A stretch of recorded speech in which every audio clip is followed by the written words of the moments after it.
자, 반갑습니다. 이번 시간에는 저번 시간 시에 이어서 소설을 한번 배워보도록 하겠습니다.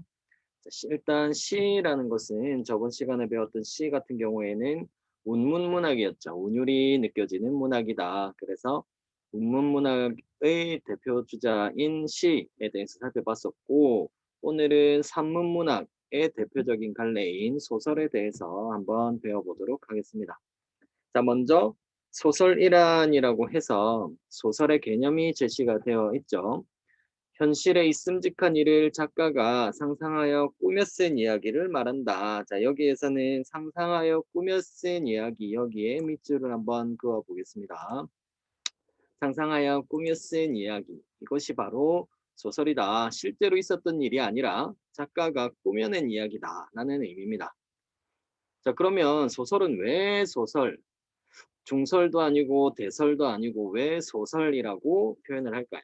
자, 소설 여기에서의 소자는 작을 소자예요. 작은 이야기라는 그 한자를 그대로 풀어 쓰게 되면 작은 이야기다라는 의미를 가지는데 왜 소설이라고 할까? 자, 요거는 먼저 소설이라는 단어가 어디서 어떻게 나왔는가에 대해서 생각을 해보셔야 합니다. 자, 소설이라는 것은 원래 처음에 중국에서 생긴 말이에요. 그런데 우리나라에서 처음 쓰인 것은 고려 말에 이규보라는 사람이 처음으로 소설이라는 단어를 사용을 했습니다. 자, 그런데 그 당시에 이제 양반들 같은 경우에는 지배층, 우리 사회 지도층들 같은 경우에는 뭐 양반이라고 보통 표현을 하죠. 양반들 같은 경우에는 이 소설이라는 것을 길거리에 돌아다니는 사람들이 꾸며 쓴 이야기였기 때문에 굉장히 부정적으로 인식을 했었어요. 부정적으로 인식을 했었기 때문에 소설이라고 작은 이야기라고 표현을 했던 겁니다. 그게 지금까지 이어져 내려오고 있는 것이죠. 자, 그 다음은 소설의 특징에 대해서 한번 살펴보도록 하겠습니다. 일단 소설의 개념에서 우리가 알아두어야 할 것은 현실에 있음직한 일을 작가가 어떻게 상상해서 꾸며 쓴 이야기다라는 게 가장 큰 특징입니다. 자, 첫 번째 특징으로는 허구성이죠. 이 한자를 보시면 빌허자에 얼글 구자로 구성이 되어 있어요. 그리고 빈대다가 뭔가를 채워 넣은 거예요. 자, 여기에서는 현실에 있음직한 일, 여기에다가 밑줄을 그어 놓으시고요. 밑줄을 긋고 옆에다가 뭐라고 적냐면 밑에다가 개연성이라고 적어 놓겠습니다. 개연성. 자, 개연성이라는 게 현실에 있음직한 일을 의미하는 성질을 개연성이라고 합니다. 혹은 실제로 일어날 법한 일, 을 이제 개연성이라고 하는데 어떤 가능성의 측면에서 제시를 한 것이다라고 보시면 되겠죠. 자, 이렇게 현실에 있음직한 일을 작가의 상상력을 통해서 꾸며낸 이야기 밑줄 긋겠습니다. 꾸며낸 이야기. 요거는 이제 앞에서 그 소설의 특징에서도 봤었던 내용이죠. 아니, 소설의 특징이 아니라 소설의 개념에서도 살펴봤던 내용이죠. 꾸며낸 이야기다. 그 다음 두 번째는 산문성입니다. 우리가 시는 운문문학이라 그랬어요. 운율이 느껴지는 문학이다라고 했어요. 그런데 여기에서는 이제 산문이라는 개념이 등장을 하게 되죠. 자, 산문이라는 것은 운율이 없는 줄글 형태의 밑줄 긋겠습니다. 줄글 형태. 시 같은 경우에는 행과 연의 구분이 있었죠. 그런데 소설 같은 경우에는 행과 연의 구분이 없이 쭉 문장 형태로 해서 이어서 쭉 늘어놓는 형태로 글을 씁니다. 그래서 소설을 딱 보면 길이가 시에 비해서 훨씬 길다라는 것을 알 수가 있죠. 그래서 운율이 없는 뒤에 줄글 형태 여기에 밑줄 긋겠습니다. 그 뒤에 계속 읽어보면 줄글 형태로 이루어진 산문문학의 대표적인 양식이다라고 되어 있고, 그 다음 세 번째 특징으로는 서사성이 있습니다. 자, 여기에서는 인물, 사건, 배경을 각각 동그라미 치겠습니다. 인물, 사건, 배경, 동그라미를 바탕으로 일정한 흐름 밑줄 긋겠습니다. 일정한 흐름에는 밑줄을 그어 볼게요. 일정한 흐름의 밑줄에 따라서 이야기가 전개가 된다. 자, 일정한 흐름이라는 게 바로 서사다 이렇게 생각하시면 됩니다. 그런데 인물, 사건, 배경이 등장을 해야 한다라는 게 특징이다라고 생각하시면 되겠죠. 그 다음은 모방성입니다. 모방성. 일단 소설은 허구적인 이야기라 그랬죠. 꾸며낸 이야기. 작가가 상상을 통해서 꾸며낸 이야기가 이제 소설이었는데 그럼에도 불구하고 무엇을 반영하고 있냐? 현실의 세계를 반영하고 있다. 여기에 밑줄을 긋겠습니다. 자, 모방이라는 단어의 의미가 뺏기다라고 생각하시면 됩니다. 뺏기다. 뺏긴 거예요. 무엇을? 현실 세계를 뺏겼다. 예를 들어서 토끼와 거북이 이야기를 보시면 토끼랑 거북이가 막 대화를 나누죠. 현실 세계에서는 있을 수가 없는 일이다라는 말입니다. 그런데 현실 세계를 반영했다라는 것은 토끼처럼 게으르게 하면 벌을 받고 잘 되지 않고 거북이처럼 꾸준히 성실하게 노력을 하면 자기가 원하는 바를 이룰 수가 있다라는 현실 세계에서 충분히 있음직한 일을 토끼와 거북이를 통해서 드러내는 거죠. 그렇기 때문에 현실 세계를 반영하고 있다. 이렇게 생각하시면 되겠습니다. 그 다음은 진실성입니다. 꾸며낸 이야기지만 인생의 진솔한 이야기를 통해서 무엇을 추구한다? 삶의 진실을 추구한다. 여기에 밑줄 긋겠습니다. 삶의 진실을 추구한다. 그 다음 바람직한 인간상을 찾고자 한다. 바람직한 인간상. 여기에도 밑줄 긋겠습니다. 얘도 마찬가지로 토끼와 거북이 이야기 떠올리시면 됩니다. 토끼처럼 게으르게 하면 노력하는 바를 제대로 이룰 수가 없고 거북이처럼 꾸준히 성실하게 노력을 하게 되면 자기가 원하는 바를 충분히 이룰 수가 있다. 바람직한 인간상이 되겠죠. 이런 것들을 담고 있기 때문에 진실성이라는 특징을 가지게 되는 겁니다. 그 다음은 예술성입니다. 요거는 시도 마찬가지로 소설도 마찬가지 문학 작품이기 때문에 문학이라는 것은 예술의 한 갈래라고 보시면 됩니다. 그렇기 때문에 당연히 예술성을 가지게 되는 것이죠. 자, 밑에 보시면 문체와 구성 등을 통해서 아름다움을 표현하여 예술적인 가치 여기에 밑줄 그어 보겠습니다. 예술적인 가치. 자, 문체와 구성이라고 되어 있는데요. 요거는 밑에 조금 더 자세하게 나와 있으니까 거기 가서 설명을 드릴게요. 일단 문체라는 것은 뭐 간단하게 설명을 드리면 우리가 사람들하고 대화를 할 때 사람들마다 말투가 있죠. 그래서 시에서는 시적 화자가 말하는 말투를 어조라고 했었고 소설은 반대로 줄거리 형식으로 썼기 때문에 글투라고 생각하시면 됩니다. 작가마다 글을 쓰는 그 글투가 다르다는 의미예요. 그게 바로 문체라고 하는 겁니다. 자, 그러면 다음으로 소설의 3요소를 보겠습니다. 소설에는 3가지 요소가 필요한데 첫 번째는 주제. 주제는 어디서 많이 본 것 같지 않습니까? 주제는 우리가 시의 3요소 할 때도 살펴봤었는데 사실 이 주제라는 것은 대부분의 글에서 빠지지 않고 나타나는 요소 중에 하나다라고 생각하시면 되겠습니다. 왜냐하면 주제라는 것을 보면 작가가 작품을 통해서 나타내고자 하는 무엇이다? 중심 생각이라고 되어 있죠. 자, 글을 쓰는 이유, 내가 왜 이 글을 쓰는가 하는 것과 연관 있는 것이 바로 이 주제가 되겠죠. 그렇기 때문에 이 주제라는 것은 대부분의 문학 작품 혹은 다른 글, 뭐 설명문이라던가 논설문에서도 반드시 나타나는 요소다 이렇게 생각하시면 되겠습니다. 그 다음은 구성에서는 인과관계에 따라서 이야기를 짜임새 있게 배열한다라고 되어 있죠. 인과관계라는 것이 이제 여러분들이 처음 듣는 친구들도 있을 거고 조금 낯선 단어라고 보시면 될 것 같은데 인과는 쉽습니다. 원인과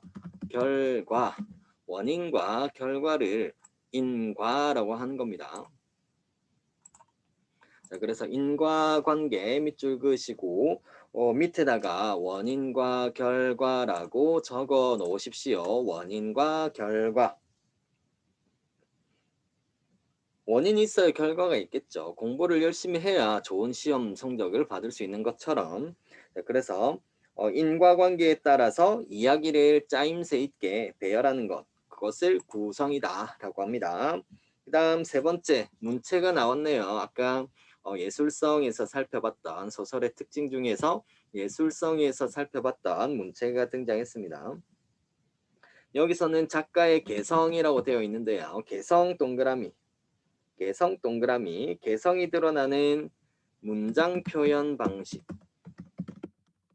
문장 표현 방식에는 밑줄 긋겠습니다. 그래서 글투라고 했죠. 글투. 밑에다가 글투라고 적어 놓으십시오. 글투. 작가의 개성이 드러나는 문장 표현 방식을 바로 문체라고 합니다. 우리가 말할 때 쓰는 말투처럼 그래도 글투가 있는데 작가마다 다 다르다. 그것을 문체라고 합니다. 자, 그 다음은 여러분들이 시험을 치게 되면 이 부분을 굉장히 많이 헷갈리들 하시는데요. 소설의 3요소가 있고 소설 구성의 3요소가 또 있습니다. 그래서 3요소 하니까 막 헷갈리죠. 자, 위에 소설의 3요소에는 주제와 구성과 문체가 있었는데 그 중에서 여기 나와 있는 두 번째 이 구성 있죠. 이 구성은 다시 이 구성은 다시 세 가지 요소로 나누어 볼 수가 있습니다. 요거는 나중에 뭐 인사배 하면서 입에 착착 달라붙죠. 인사배 인물 사건 배경이 바로 소설 구성의 3요소가 되는데 나중에 막 소설의 3요소랑 소설 구성의 3요소랑 왔다 갔다 헷갈리는 경우가 있어요. 그래서 확실하게 그 개념을 딱 잡고 가셔야겠다. 자, 인물을 먼저 보겠습니다. 인물이라는 것은 작가가 어떻게 한 인물, 창조한 인물입니다. 만들어낸 인물이라는 거예요. 그러니까 실제로 존재하는 것이 아니라 실제 창조한 인물의 밑줄 긋겠습니다. 실존 인물을 의미하는 게 아니에요. 작가가 만들어낸 가상의 인물입니다. 작가가 창조한 인물로 소설 속에 등장하여 사건 및 갈등을 일으키고 행동하는 사람. 여기에서는 사건 및 갈등을 일으키고 여기에도 밑줄 긋겠습니다. 사건 및 갈등을 일으키고 소설이라는 게 조금 이따가 살펴보겠지만 등장인물들 간의 어떤 사건, 그 사건을 통한 갈등, 이 갈등을 통해서 이야기가 전개가 됩니다. 이야기가 쭉 진행이 돼요. 그렇기 때문에 인물 굉장히 중요하죠. 그 다음 사건 나오네요. 인물들이 겪거나 일으키는 일들이라고 되어 있는데요. 일 동그라미 하겠습니다. 일 동그라미. 인물들이 겪거나 일으키는 일들. 그래서 사건 혹은 갈등 같은 의미로 보시면 됩니다. 사건과 갈등은 같은 의미로 보시면 돼요. 갈등을 통해서 사건이 전개가 되기 때문에 사건이 조금 더 큰 범위다, 큰 범주다 이렇게 생각하시면 되겠습니다. 그 다음은 배경. 사건이 일어나는 시간과 공간이라고 되어 있어요. 시간과 공간이라고 되어 있는데 여러분들은 요거를 이제 자주 접하시게 될 겁니다. 시간 같은 경우에는 보통 어떻게 표현이 되냐면 시간적 배경이라고 표현이 되고 옆에다가 적어 놓으십시오. 시간적 배경. 공간 같은 경우에는 뒤에 역시 배경만 붙이면 됩니다. 공간적 배경. 이라고 이렇게 표현을 합니다. 시간, 그 사건이 일어나는 시간은 시간적 배경. 그 사건이 일어나는 장소는 공간적 배경이 되겠죠. 예를 들어서 학교에서 눈이 막 와가지고 학교에서 학교 운동장에서 눈싸움을 했다라고 하면 여기에서는 시간적 배경과 공간적 배경 둘 다 확인할 수 있을까요? 없을까요? 확인할 수 있습니다. 이 시간적 배경은 굉장히 넓은 범위라고 보시면 돼요. 눈이 왔다라는 것을 통해서 계절이 언제다. 계절이 겨울이다라는 것을 알 수가 있죠. 그러면 이 겨울이라는 계절은 시간적 배경으로 볼 수 있을까요? 없을까요? 계절도 역시 시간적 배경으로 볼 수가 있습니다. 봄이 가고 여름이 오고 여름이 가고 가을이 오고 가을이 가고 겨울이 오기 때문에 시간의 흐름이 드러나지. 그렇기 때문에 겨울이라는 계절적 배경도 크게 시간적 배경으로 볼 수가 있는 겁니다. 그런 다음에 눈싸움을 어디서 했다고? 학교 운동장에서 했다 그랬지. 그러니까 학교 운동장이라는 공간적 배경이 드러난다. 문제를 풀다 보면 이런 식으로 많이 나옵니다. 그래서 시간적 배경, 공간적 배경 잘 확인하시고요. 그 다음은 소설의 구성 단계에 대해서 한번 보겠습니다. 소설은 총 5단계로 구성이 돼요. 발단, 전개, 위기, 절정, 결말의 5단 구성을 취합니다. 다시 발단, 전개, 위기, 절정, 결말 이 순서대로 확인하셔야 돼요. 학교 시험에서는 종종 등장하는 편입니다. 각 단계별로 제시되는 내용이 조금씩 달라요. 자, 발단 부분, 시작인 거죠. 자, 시작 부분에서는 인물과 배경이 소개가 되고 사건이 시작이 됩니다. 밑줄 그으세요, 여러분. 인물과 배경을 소개하는 부분이고, 그리고 이제 본격적으로 무엇이 시작이 된다. 사건이 시작이 되는 겁니다. 자, 그런데 이 구성 단계 같은 경우에는 5단계로 구성이 된다 그랬죠. 그 기준이 뭘까요? 일반적으로 그 기준은 갈등의 진행 정도에 따라서 5단계로 나눕니다. 옆에다가 갈등의 진행 정도라고 꼭 적어 놓으십시오. 발단 부분이니까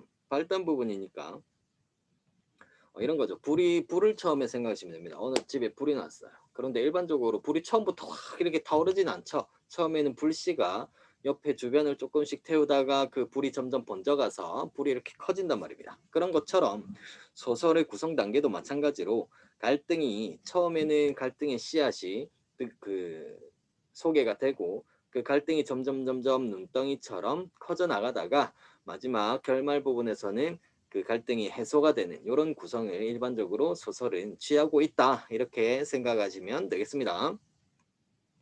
자, 그래서 다시 발단을 보시면 인물과 배경이 소개가 되고 사건이 본격적으로 이제 시작이 된다라는 것을 알려주는 그런 단계. 그 다음 전개 같은 경우에는 갈등이 드러난다. 드디어 이제 갈등이 드러나는 겁니다. 갈등 밑줄. 그 다음에는 사건이 본격적으로 전개된다. 사건이 본격적으로 전개 밑줄을 긋겠습니다. 사건이 본격적으로 전개. 그 다음은 위기 단계입니다. 위기, 갈등이 깊어지고 긴장감이 조성이 되는 단계. 갈등이 깊어지고 긴장감이 조성 밑줄 긋겠습니다.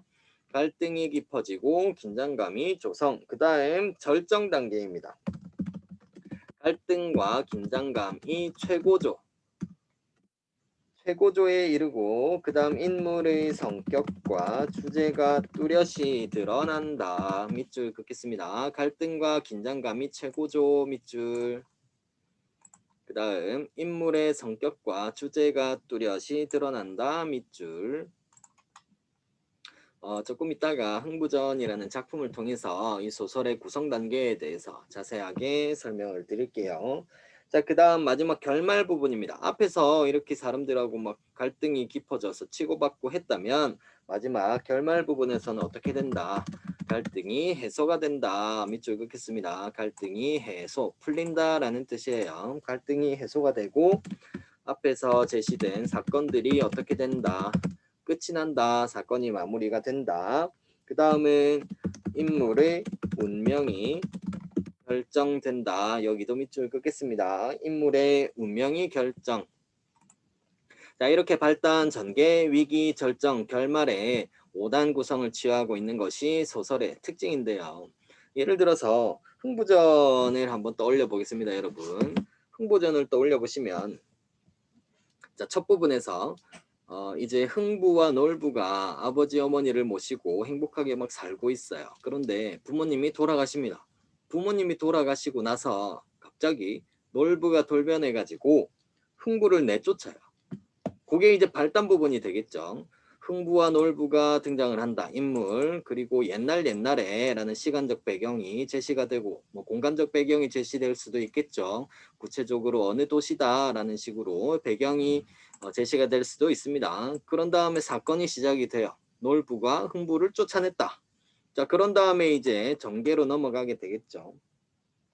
자, 흥부 같은 경우에는 그 놀부가 집을 쫓아내면서 재산을 주지를 않아요. 재산을 다 놀부가 가집니다. 그러니까 자신의 어떤 처 그리고 아내와 아이들을 먹여 살리기 위해서 여기저기서 막 일을 하는 장면이 나와요. 이때 물불 가리지 않고 닥치는 대로 일을 하는 모습이 나옵니다. 그래서 다른 사람들을 대신해서 그 옛날에는 죄를 지으면 관아에 끌려가서 그 매를 맞았죠.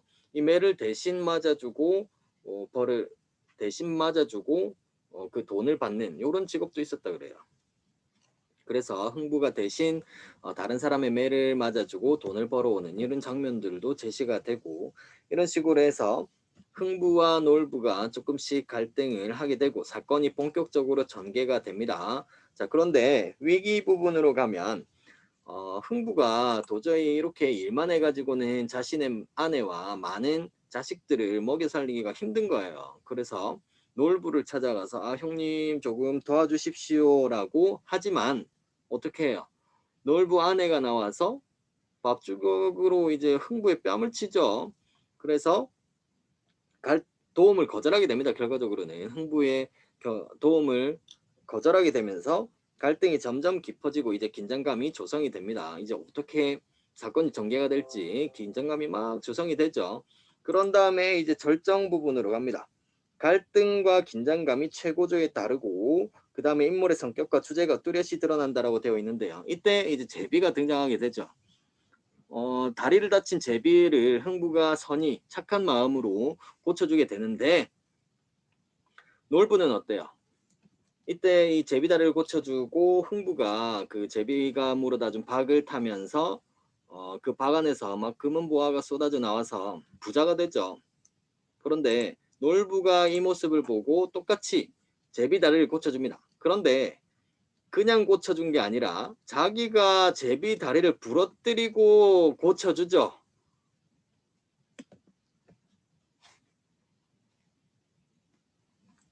그렇기 때문에 이를 통해서 인물의 성격과 주제가 뚜렷이 드러나는데 이 부러뜨린 제비 다리를 고쳐주고 그 제비가 물어다준 박씨를 길러서 박을 타보니까 거기서 이제 놀부 같은 경우에는 도깨비 그리고 온갖 오물들이 막 쏟아져 나왔다라는 얘기예요. 그렇기 때문에 흥부는 인물의 성격이 착하다. 그리고 놀부는 나쁘다. 그렇기 때문에 착하게 살아야 한다라는 주제가 뚜렷하게 드러나는 부분이 바로 이 절정 부분이 되는 겁니다. 그런 다음 마지막 결말 부분에서는 놀부가 이제 패가 망신을 하고 집이 망했죠. 도깨비가 막 쏟아져 나와가지고 놀부를 벌을 준단 말입니다. 그래서 놀부가 그때 깨닫게 되는 거예요. 아, 내가 잘못 살았구나. 그래서 흥부를 찾아가서 용서를 빕니다. 내가 잘못했다. 나를 좀 용서해 주지 않을래? 이렇게 용서를 비니까 흥부는 그냥 착한 사람이라 그랬잖아요. 그래서 아이고 당연하죠 형님 이러면서 해피엔딩 행복한 결말을 맞게 됩니다. 두 사람이 서로를 이해하고 또 화해를 하면서 잘 지낸다라는 식으로 이제 이야기가 끝을 맺게 되죠. 그러니까 갈등이 해소가 되고 사건이가 마무리되고 인물의 운명이 결정이 된다. 놀부 같은 경우에는 계속 나쁘게 산 것이 아니라 결과적으로는 다시 착하게 사람이 변하는 모습이 드러납니다. 자, 이런 식으로 소설 구성 단계는 갈등의 진행 정도에 따라서 5단계로 나누어 볼 수가 있구나. 이 정도 확인하시면 되겠어요. 자, 그 다음은 인물로 넘어가겠습니다. 자, 인물의 특징. 아까 인물이라는 것은 작가가 창조한 인물이라고 그랬죠. 그러면 얘네들이 하는 역할은 얘네들이 작품 속에서 하는 역할은 뭘까? 자, 첫 번째는 일단 작품 속에 등장하는 사람이죠. 등장하는 사람을 인물이라고 하는 겁니다. 여기다가 밑줄 그어볼게요. 작품 속에 등장하는 사람을 인물이라고 한다. 자, 이 인물을 통해서 작가는 결과적으로 주제를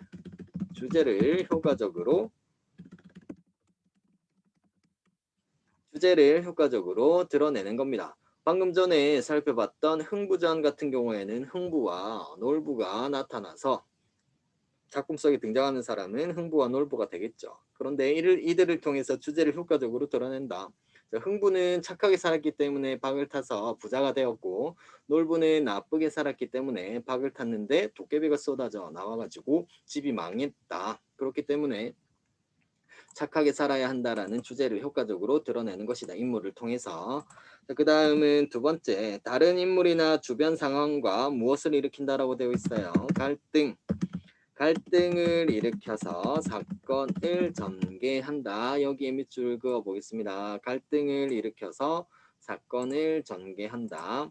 그 다음 마지막 세 번째, 작가가 꾸며낸 인물이지만 현실의 인간상을 반영한다.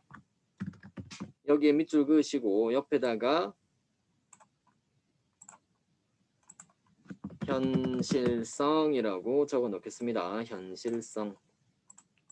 꾸며낸 인물이긴 하지만 현실성이 있다.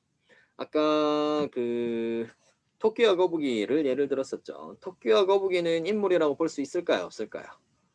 토끼와 거북이도 인물이라고 볼 수가 있습니다. 작품 속에 등장하는 여기 사람이라고 되어 있지만 사람뿐만 아니라 동물들까지 다 포함하는 포괄적인 개념이다 라고 생각하시면 돼요.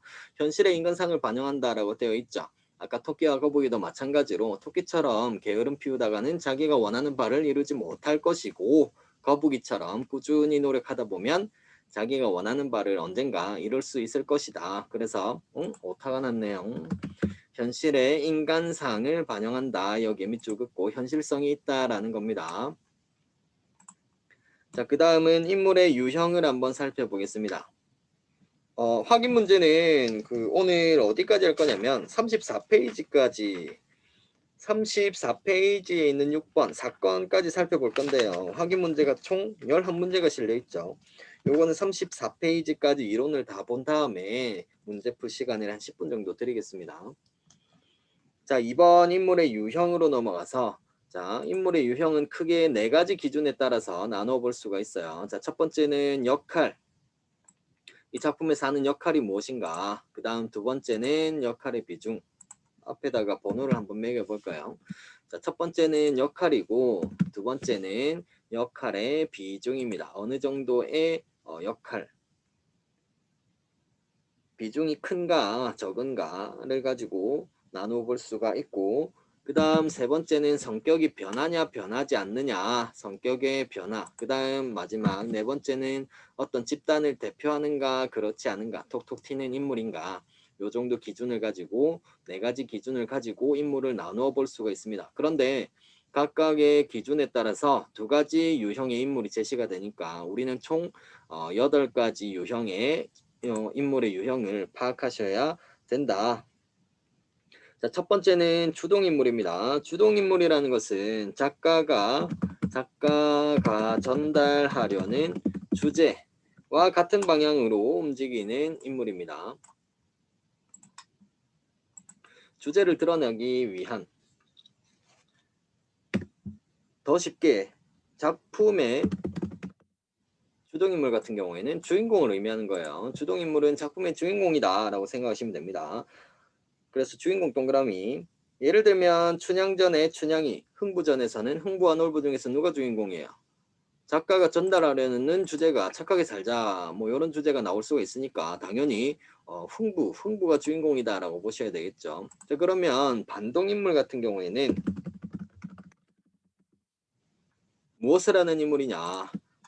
주동인물과 대립하는 인물입니다. 여기에 주동인물과 대립 밑줄 긋겠습니다. 주동인물과 대립. 그 다음 뒤에 나오는 갈등을 일으키는 인물, 여기에도 밑줄 긋겠습니다. 갈등을 일으키는 인물. 흥부전에서 흥부와 놀부가 서로 대립하고 갈등을 일으켰었다. 그 다음 두 번째는 작가가 전달하려는 무엇과 주제와 반대되는 모습 움직이면서 무엇에 기여한다? 주제 전달에 기여한다.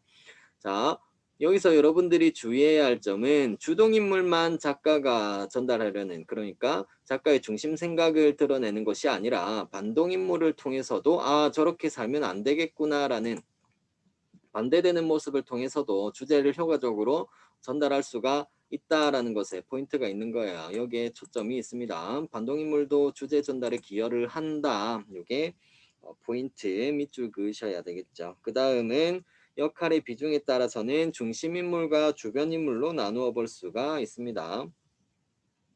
자, 중심인물 같은 경우에는 작품 전체에서 차지하는 무엇이 크다? 비중이 큰 인물이다. 드라마나 영화 같은 데 보면 주인공 말고 주연급들 있죠. 주연급, 조연급 이렇게 나누어 볼 수가 있는데 중심인물 같은 경우에는 주연들이다. 작품에 자주 등장하는 인물이라고 생각하시면 되겠어요. 그 다음 주변인물입니다.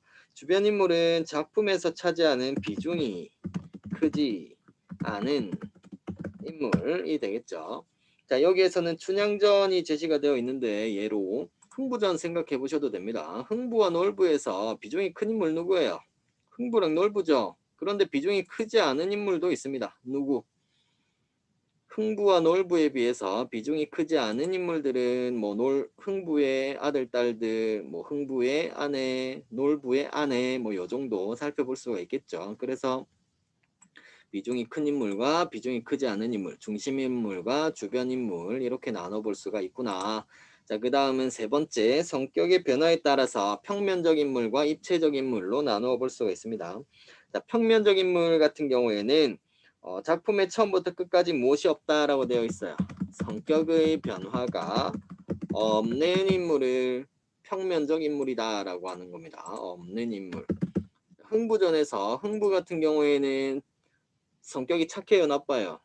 착하죠. 그런데 처음부터 끝까지 착한 인물로 등장을 하게 됩니다. 자, 그런데 놀부는 어떨까요? 놀부 같은 경우에는 처음에 막 흥부에게 도움을 주지 않는 모습을 통해서 나쁜 모습을 비추게 되죠. 그런데 마지막 부분에 박을 타고 집이 망하면서 깨닫게 된다 그랬습니다. 내가 잘못 살았구나, 착하게 살아야겠구나 라는 것을 깨닫게 되고 착해집니다. 그렇기 때문에 성격의 변화가 있다 없다? 성격의 변화가 있는 인물이죠. 놀부 같은 경우에는. 그래서 입체적 인물 같은 경우에는 성격이 변하는 인물이구나. 평면적 인물은 성격 변화가 없는 인물이구나.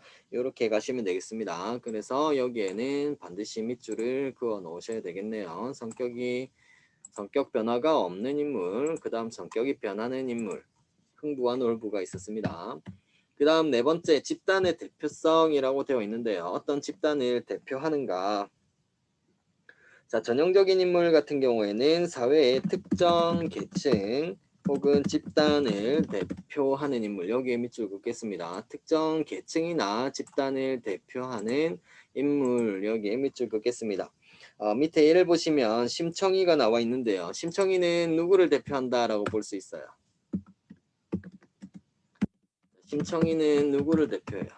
심청이는 아버지의 눈을 뜨게 하기 위해서 인당수라는 바다 한가운데 몸을 던지게 되죠. 그렇기 때문에 효녀를 대표하는 인물이다. 대표하는 인물이기 때문에 전형적인 인물로 볼 수가 있는 겁니다. 자, 그런데 개성적인 인물 같은 경우에는 그 인물만이 지니는 무엇이 독특한 개성이 드러나는 인물. 자, 여기에 보시면 동백꽃의 점순이라고 되어 있는데요. 동백꽃이라는 작품은 우리가 조금 있다가 뒤에 작품 볼 때 배우게 될 거예요. 동백꽃에 나타나는 이 점순이는 굉장히 적극적이고 당돌한, 그러니까 자신의 속마음을 직접적으로 잘 드러내는, 좋으면 좋다라고 표현을 하는 아이예요. 그런데 이 작품의 시대적 배경을 고려하셔야 되는데 동백꽃 같은 경우에는 1900년대 초중반에 쓰여진 작품이란 말입니다. 시간적 배경을 1900년대 초를 시간적 배경으로 하고 있어요. 그리고 시골 농촌 마을을 공간적 배경으로 하고 있죠. 자, 이때는 일반적으로 이제 여자아이들이 가지는 전형적인 특징이라고 한다면 조금 조용하고 소극적이고 마음 표현을 잘 하지 않는 이런 특징이 나타나야 되는데, 특이하게도 점순이 같은 경우에는 그 당시에 다른 아이들과는 다르게 굉장히 적극적이고 당돌하게 그 동백꽃이 나오는 주인공인 나와 어떤 대립을 했었다는 말입니다. 그래서 독특한 개성이 드러나는 인물이다라고 해서 개성적인 인물로 우리가 분류를 해볼 수가 있다. 요거는 시간이 지남에 따라서 조금씩 변화하는 모습을 보이게 되죠. 개성적인 인물 같은 경우에는 그 당시에는 개성이었지만 지금은 당연시되는 경우들이 있습니다. 지금 현대 사회에서는 점순이처럼 적극적이고 당돌한 것이 개성을 가진다라고 보기는 어렵죠. 자, 그 다음은 세 번째, 인물의 성격 제시 방법은 어디 갔죠?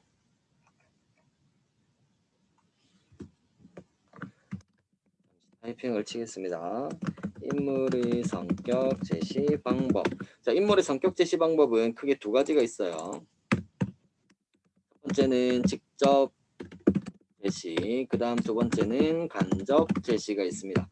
직접 제시, 간접 제시는 우리가 시할 때도 살펴봤어요. 슬프면 슬프다, 기쁘면 기쁘다라고 표현을 하는 것이 직접 제시였고, 간접 제시 같은 경우에는 자신의 감정을 어떤 다른 대상을 통해서 드러내는 거죠. 내 마음속에는 지금 눈물이 흘러. 자, 눈물이라는 단어 자체가 뭐 기쁠 때도 흘릴 수가 있고 슬플 때도 흘릴 수가 있기 때문에 간접적으로 자신의 감정을 드러내는 것이고, 요거는 앞뒤에 어떤 맥락을 살펴서 얘가 어떤 감정을 가지고 있는지를 살펴야 되죠. 자, 소설도 마찬가지입니다. 인물의 성격을 제시하는 방법은 직접적으로 드러내는 방법이 있고 간접적으로 드러내는 방법이 있어요. 자, 먼저 직접 제시를 한번 보겠습니다. 직접 제시는 서술자가 등장인물의 무엇 성격이나 심리를 어떻게 직접 설명해 주는 거예요. 자, 얘는 옆에다가 간단하게 적어 놓을게요. 얘는 다른 말로 말하기 방식이라고 얘기를 하고, 말하기니까 영어로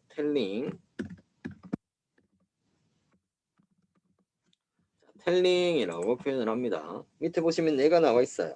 응호 사람 이름입니다, 여러분. 응호는 진실한 농군이었다. 농군은 농사꾼 얘기하는 거예요. 진실한 농군이었다. 나이가 31로 무던히 철났다 하고, 무던히 철났다라는 것은 철이 들었다라는 얘기예요.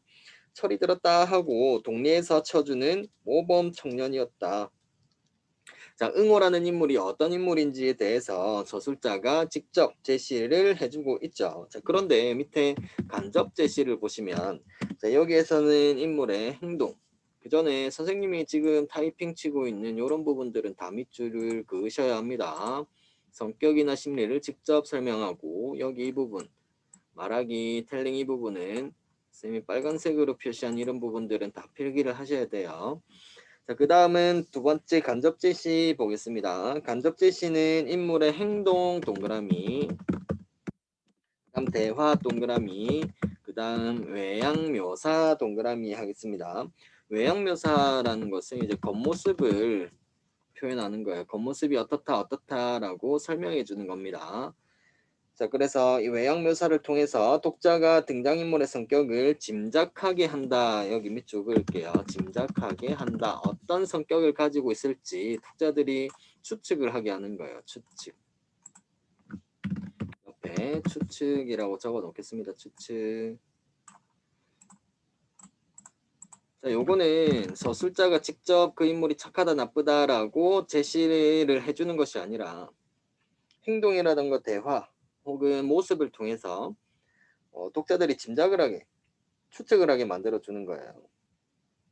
자, 그래서 얘는 직접 제시가 말하기였다면 간접 제시는 보여주기 방식이라고 표현을 하고, 얘는 영어로 showing,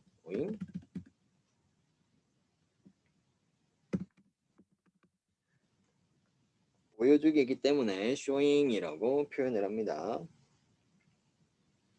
자, 밑에 얘가 나와 있습니다. 놀부 또 나오네요. 흥부 놀부 굉장히 자주 등장합니다. 자, 놀부의 심사를 볼적 시면 놀부의 마음 씀씀이 볼짝시면 초상난데 춤추기. 사람이 죽었는데 막 춤을 춰요. 그 다음에 불 붙는데 부채질하기. 불이 붙는데 부채질하면 더 활활 잘 타오르겠죠. 그 다음 해산한데 개 닭 잡기. 해산은 뭐 아기를 낳은 건데요.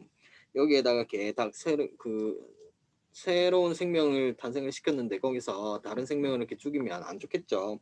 그 다음에 장에 가면 얽매흥정하기. 말도 안 되는 가격으로 이제 가격을 깎으려는 모습을 얘기하는 거예요. 그 다음에는 집에서는 몹쓸 노릇하기. 자, 이런 식으로 해서 간접 제시의 예를 보시면 일단 놀부가 제시가 되어 있는데 놀부의 행동이 어때요? 굉장히 나쁜 행동을 하고 있다는 것을 알 수가 있죠. 그렇기 때문에 놀부는 착하다 나쁘다. 나쁜 놈이라는 거예요. 이런 나쁜 행동하는 모습의 놀부를 보여줌으로써 놀부가 어떤 놈이다. 나쁜 놈이다라는 것을 드러내고 있는 거예요. 자, 이렇게 보여주기 방식까지 살펴봤습니다. 직접 제시와 간접 제시의 차이점 아시겠죠? 자, 그 다음은 오늘 마지막 6번째 사건에 대해서 살펴보겠습니다. 자, 사건은 갈등을 통해서 사건이 전개가 된다라고 보통 표현을 합니다. 이 갈등이라는 것은 여러분들 칡덩쿨 본 적 있으신가요? 산에 가면 막 그 뿌리 채소인데 산을 막 파가지고 이 칡덩쿨을 찾아내요. 그 칡덩쿨을 캐서 보면 막 서로 얼기설기 막 이렇게 얽혀 있는 모습을 볼 수가 있습니다. 뒤에 이 갈 같은 경우에는 칡을 의미하는 갈자고 등 같은 경우에는 등나무 등자예요. 등나무 같은 경우에도 막 나무가 이렇게 막 기둥 같은 걸 타고 올라가서 막 얼기설기 이렇게 막 서로 얽혀서 이렇게 막 자라는 특징이 있어요. 그래서 갈등 같은 경우에는 인물의 내면이나 인물과 다른 대상 사이에서 일어나는 무엇을 의미한다. 대립을 의미한다. 자, 여기에서는 내면 동그라미 하시고요. 그 다음 뒤에 나오는 다른 대상 사이에서 일어나는 무엇을 의미한다. 대립을 의미한다. 뒤에는 밑줄 그어 보겠습니다. 내면에서도 갈등이 나타날 수가 있고 다른 대상과 사이에서도 갈등이 일어날 수가 있구나. 자, 이 갈등은 소설에서 어떤 역할을 하게 되냐면 첫 번째는 인물의 성격과 역할을 드러낸다. 여기에 밑줄 긋겠습니다. 성격과 역할. 자, 흥부와 놀부가 대립하는 과정에서 서로 갈등하는 과정에서 흥부는 착하고 놀부는 나쁘다라는 것, 이런 것들을 드러내는 역할. 자, 그 다음 두 번째는 사건에 무엇을 조성한다. 긴장감을 조성. 그 다음 필연성을 부여. 필연성이라는 것은 반드시 그렇게 될 것이다라는 성질을 의미하는 거예요. 자, 그 다음은 세 번째, 독자의 관심과 흥미를 이끌어내고, 마지막 네 번째 특징은 해결 과정을 통해서 무엇을 작가가 전달하고자 하는 중심 생각인 주제를 드러낸다. 이렇게 갈등의 역할은 네 가지 정도 정리해 볼 수가 있겠습니다. 그래서 각각의 부분에 밑줄을 그어 놓으시면 되겠어요. 자, 그런데 이 갈등 같은 경우에도 우리가 다시 종류를 나눠볼 수가 있습니다. 내적 갈등과 외적 갈등 이렇게 두 가지로 나눠볼 수가 있는데 내적 갈등은 여기 내자가 안내자죠. 말 그대로 안에서 일어나는 갈등이다. 인물의 마음속에서 일어나는 갈등 여기에 밑줄 긋겠습니다. 인물의 마음속에서 일어나는 갈등 다른 말로 심리적 갈등이라고도 하는데요. 예를 들면 이런 거죠. 천사와 악마가 있어요. 여러분들 마음속에 천사와 악마가 있는 겁니다. 시험 기간에 이제 시험 공부를 막 해야 되는데 마음속에 악마가 막 등장해가지고 얘기를 하는 거예요. 야, 게임 한 판만 하면 공부가 더 잘 될 것 같은데 게임 한 판 하는 게 어때? 막 악마가 얘기하죠. 여러분들 귀에 막 속삭입니다. 그런데 천사가 다시 등장해가지고 안 돼, 시간 낭비야. 지금 공부를 한 자라도 더 하는 게 나중에 시험 성적에 더 유리하지 않을까. 이렇게 자기 마음속에서 일어나는 갈등을 내적 갈등이다 라고 하는 거예요. 그 다음은 외적 갈등입니다. 인물과 그 인물을 둘러싼 외부 요인 사이에서 외부 요인 밑줄 긋겠습니다. 외부 요인 사이에서 일어나는 갈등인데 이 외부 요인들은 다시 세 가지로 나눠볼 수가 있어요. 첫 번째는 개인과 개인의 갈등. 사람하고 사람이 서로 갈등하는 거예요. 그 다음 두 번째는 개인과 사회의 갈등. 그 다음 두 번째가 개인과 사회의 갈등이었고 세 번째는 개인과 운명의 갈등. 이렇게 세 가지 외적 갈등은 다시 세 가지로 나눠볼 수 있습니다. 자, 개인과 개인의 갈등은 말 그대로 사람과 사람이 서로 싸우는 거예요. 친구들하고 막 싸우는 거 생각하시면 됩니다. 그런데 개인과 사회의 갈등 같은 경우에는 밑에 얘가 나와 있죠. 일제강점기에 우리나라의 독립을 위해서 싸우는 인물이 겪는 갈등. 개인과 사회, 그 우리나라를 당시에 지배하고 있던 일본이라는 그 일제강점기라는 사회와의 갈등이 나타날 수가 있고, 그 다음 세 번째는 개인과 운명과의 갈등이 있을 수가 있습니다. 밑에 보시면 사나운 운수를 가지고 태어난 인물이 겪는 갈등이라고 되어 있는데 대표적으로 영마라는 소설 작품을 우리가 살펴볼 수가 있어요. 자, 영마는 역마살을 의미하는데요. 이 살이라는 게 어떤 기운, 타고나는 기운을 의미하는 거예요. 살. 그런데 역마라는 것은 어느 한 곳에 정착하지 못하고 떠돌아다니는 운명을 타고난 기운, 어느 한 곳에 정착하지 못하고 떠돌아다니는 운명을 타고나는 것을 역마살이라고 합니다. 그러니까 어느 도시에 정착하지 못하고 다른 도시로 계속 이사 다니는 모습, 그런 것들을 생각하시면 돼요. 그래서 이것은 타고나는 것이기 때문에 개인과 운명 간의 갈등이 드러날 수가 있다. 역마 같은 경우에는 자기가 사랑하는 사람하고 정착을 하고 살고 싶은데 이 역마살 때문에 어쩔 수 없이 이별하고 계속 전국을 떠돌아다닐 수밖에 없는 그런 모습이 그려지게 됩니다. 자, 그 다음 세 번째, 갈등의 해결 과정을 파악하는 방법은 첫 번째, 갈등이 무엇을 파악해야 될까요? 무엇을 알아봐야 될까? 왜 갈등하게 되었는지에 대한 발생 원인을 먼저 파악하셔야 되겠죠. 발생 원인의 밑줄 긋겠습니다. 발생 원인. 그 다음 두 번째는 갈등의 전개 과정, 갈등이 어떻게 흘러가고 있는가와 같은 갈등의 전개 과정을 살펴야 하고, 그 다음 마지막 세 번째는 인물의 의지나 욕망과 부딪히는 대상을 찾아보는 겁니다.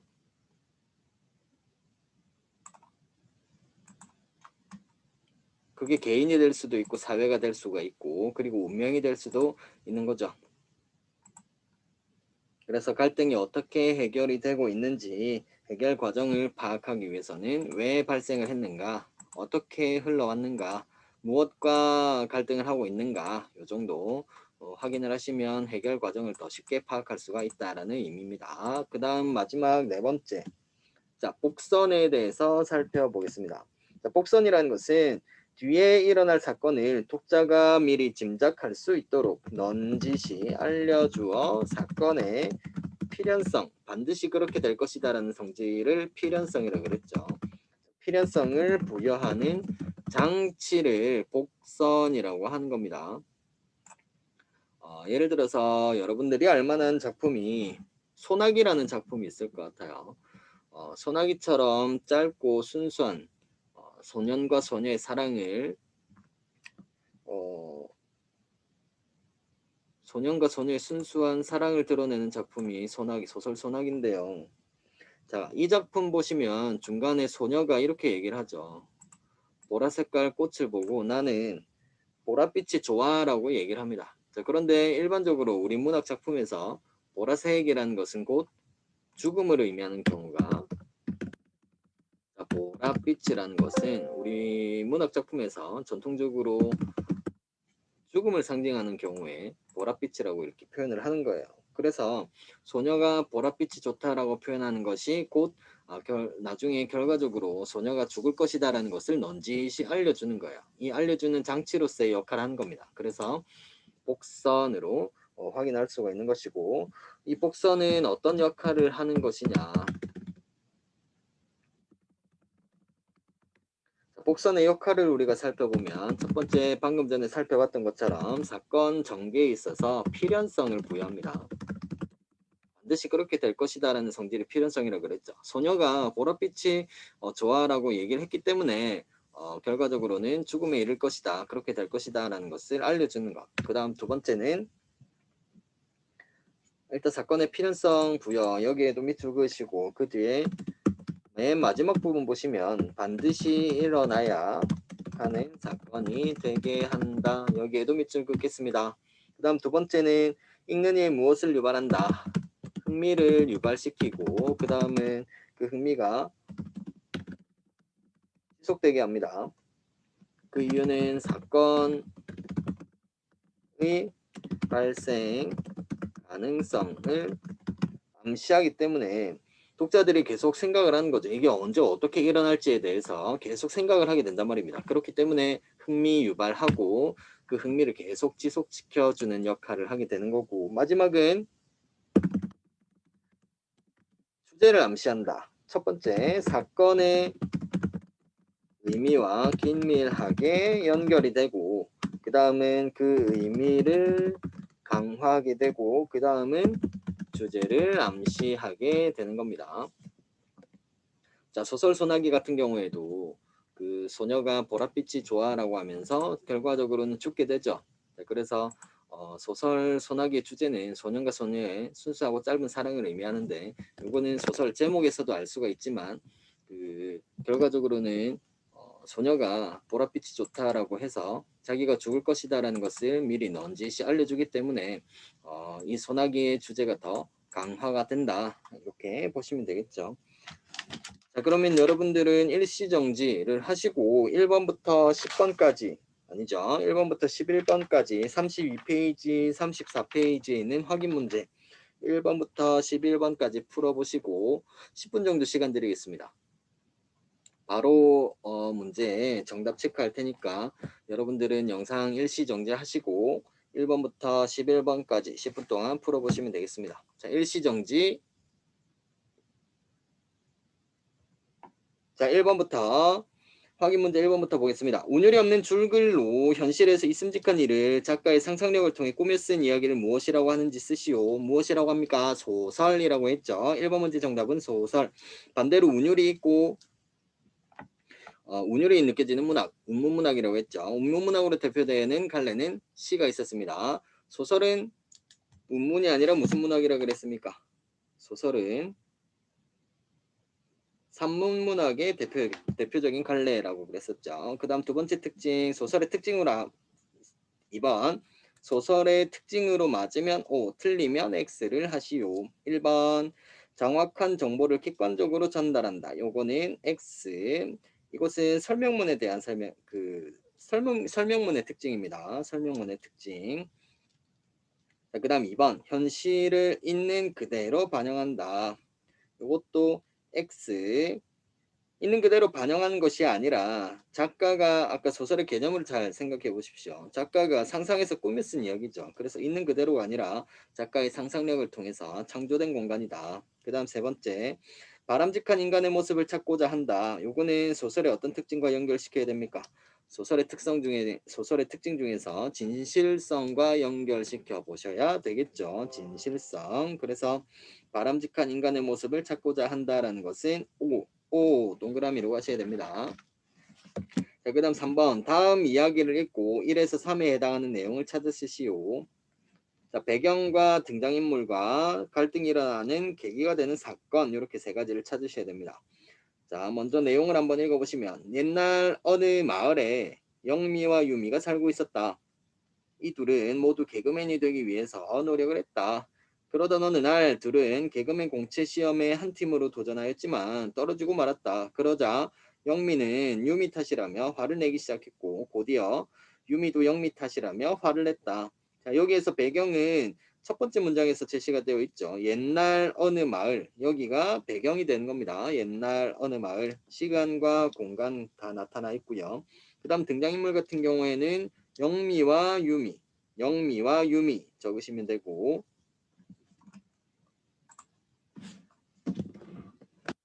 치겠습니다. 자, 3번 문제 1번 배경은 날 어느 마을. 다음 2번 인물은 영미와 유미. 그 다음 세 번째 이 둘이 갈등의 계기는 이 두 사람이 갈등을 하게 되는 계기는 개그맨 공채 시험에 한 팀으로 도전했지만 떨어진 것이 두 사람 갈등의 계기가 되겠죠. 개그맨 공채 시험에 한 팀으로 도전하였지만 떨어짐.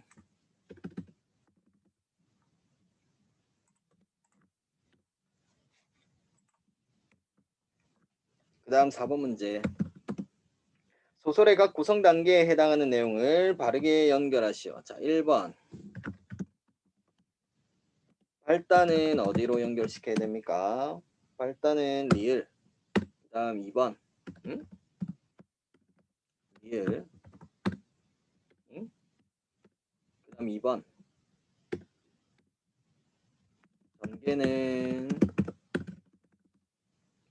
디귿. 위기는 미음. 결정은 기역.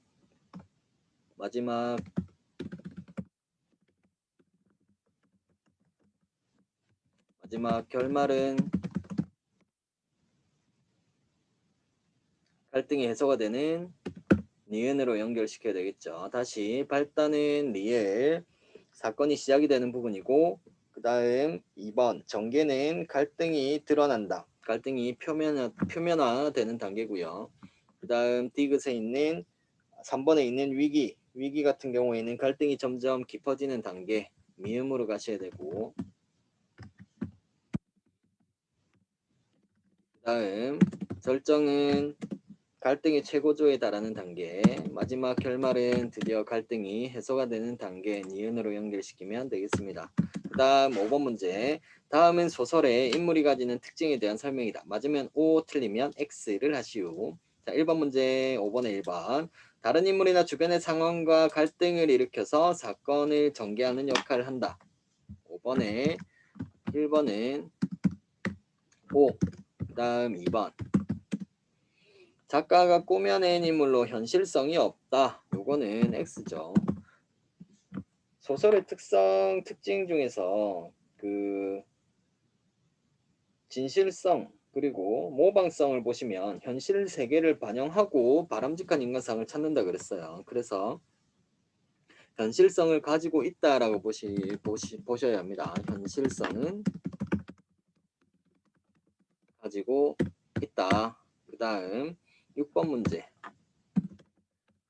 6번 문제의 1번은 다음 설명에 해당하는 인물의 유형을 각각 쓰시오. 자, 1번에 역할을 기준으로 볼 때 역할에 따라서는 주동인물하고 반동인물 두 가지로 나눠볼 수가 있다고 그랬어요. 그런데 작가가 전달하려는 주제와 같은 방향으로 움직이는 인물은 주인공이죠. 주동인물 얘기하는 겁니다.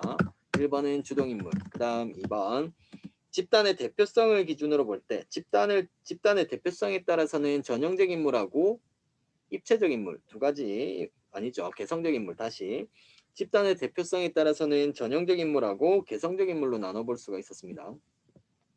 자, 그런데 사회의 특정 계층 또는 집단을 대표하는 인물 아까 춘향전에 춘향이 심청전에 심청이 있었죠. 얘네들은 전형적인 인물이다. 2번은 전형적 인물로 가시면 되겠습니다. 자, 그 다음 7번 문제. 흥부전에서 흥부는 다음 중에 어떤 인물 유형에 해당하는지 모두 골라 쓰시오라고 되어 있습니다. 자, 주동인물은 주인공이냐 아니냐 인물의 역할에 따라서 그러면 흥부전에서 흥부는 주인공이라고 볼 수 있어요 없어요? 주인공이라고 볼 수가 있겠죠. 그래서 기억은 적절하겠다. 반동인물은 흥부 놀부에서는 놀부가 반동인물이고요. 그 다음 디귿 중심인물 얘는 그 역할의 비중이 커요 작아요? 흥부는 역할의 비중이 굉장히 크다라고 볼 수가 있겠죠. 그래서 중심인물이고 주변 인물은 어떤 인물들이 있었지? 네, 흥부의 아내, 놀부의 아내 혹은 그의 자식들이라고 보시면 되겠습니다. 그 다음 흥부는 평면적 인물입니까? 입체적 인물입니까? 흥부는 처음부터 끝까지 성격 변화가 있어요 없어요? 처음부터 끝까지 착한 성격을 유지하고 있기 때문에 평면적인 인물로 가셔야 됩니다. 반대로 입체적인 인물은 놀부죠. 놀부는 처음에는 나빴지만 나중에 착해지게 된다. 그래서 7번 문제는 기역, 디귿, 미음 이렇게 세 가지 고르시면 되겠습니다. 그 다음은 8번 문제. 소설에서 인물의 내면이나 인물과 다른 대상 사이에서 일어나는 대립을 무엇이라고 하는가? 요거는 갈등이라고 그랬죠. 등장인물들 혹은 내면의 갈등을 통해서 사건이 전개가 된다라는 특징이 있었습니다. 그 다음 9번 문제. 다음은 갈등에 대한 설명이다. 맞으면 O, 틀리면 X를 하라고 되어 있네요. 자, 1번 문제. 등장인물들 간의 대립에 의해서만 생겨난다. 등장인물들 간의 대립뿐만 아니라 등장인물의 내면에서도 그 갈등이 발생을 할 수가 있고 혹은 사회 그리고 운명과의 갈등도 있다고 그랬죠. 그래서 1번은 X. 그 다음 2번. 크게 내적 갈등과 외적 갈등으로 나눌 수가 있다. 이건 O네요. 외적 갈등이 다시 세 가지로 나눠볼 수가 있었죠. 개인과 개인과의 갈등, 또 개인과 사회의 갈등, 그 다음 개인과 운명의 갈등, 이렇게 외적 갈등은 다시 세 가지로 나눠볼 수가 있었습니다. 10번 문제로 넘어가서 내적 갈등이면 내, 외적 갈등이면 왜를 쓰라고 되어 있네요. 1번 예를 보겠습니다. 대학원에 가서 공부를 계속하고 싶은 형과 공부는 그만하고 취업하기를 바라는 부모님 사이의 갈등, 얘는 내적 갈등이에요, 외적 갈등이에요? 형과 부모님, 인물과 인물 간의 갈등이 나타나니까 외적 갈등으로 가셔야 되겠네요. 자, 그 다음 두 번째. 선생님이 내주신 숙제를 할 것인지 친구들과 놀 것인지 고민을 하는 연주의 갈등. 자, 연주는 지금 혼자 속으로 갈등을 하고 있어요. 그래서 내적 갈등, 공부를 할지 놀지. 그 다음 세 번째, 백인과 흑인의 평등한 인권을 주장하는 한 흑인 목사가 인종차별을 당연시하는 사회 분위기와 제도로 인해서 겪게 되는 갈등. 얘는 내적 갈등입니까? 외적 갈등입니까? 외적 갈등인데 얘는 인물과 무엇이 갈등하는 거죠? 인물과 사회의 갈등이 나타난다라고 보시면 적절하겠네요. 마지막 11번 문제입니다. 소설에서 나중에 일어날 사건을 독자가 미리 짐작할 수 있도록 넌지시 알려주는 장치는 복선이라 그랬죠. 복선. 자, 오늘 영상은 여기까지 종료하고 과제는 제가 지침을 통해서 따로 전달 드리도록 하겠습니다.